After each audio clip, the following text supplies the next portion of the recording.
tayo maglalaga ako ng mani. Bagong bili ko lang to guys. Nilinis ko na siya. Sobra. Yan.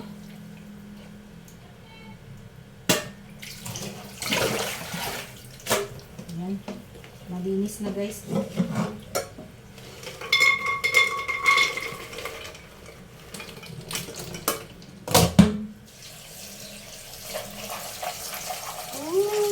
Sarap nito. Mamiss ko to. Iwas mo natin sa fried mani. Iwas mo natin sa fried mani. Ito.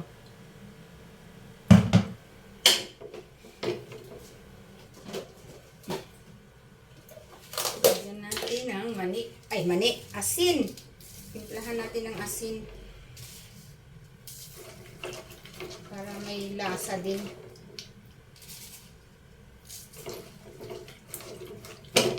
Okay.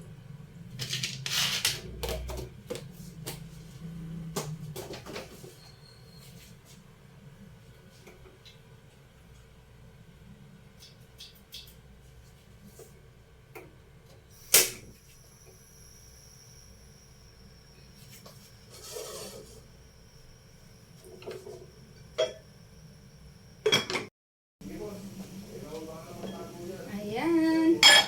Guys, kumulo na. Kumulo na. Ayan, hinaan lang natin yung apoy. Hayaan lang natin siyang kumulo.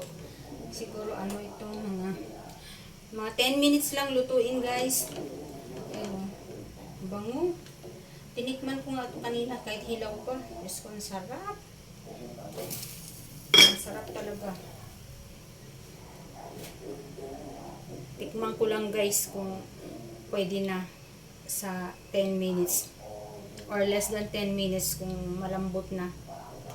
Pipilit man kung ano pa. So, lutuin ko ng 10 minutes guys. Mamaya, mga 10 minutes, saka ko na lang siya buksan. Hayaan ko na siyang kumulo ng kumulo dyan, ha? Ayan. Luto na.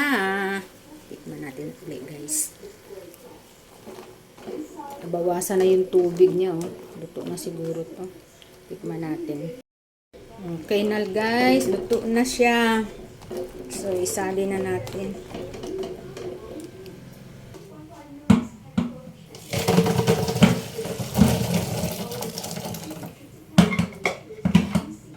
Ayan, init. Okay lang yun. Ayan.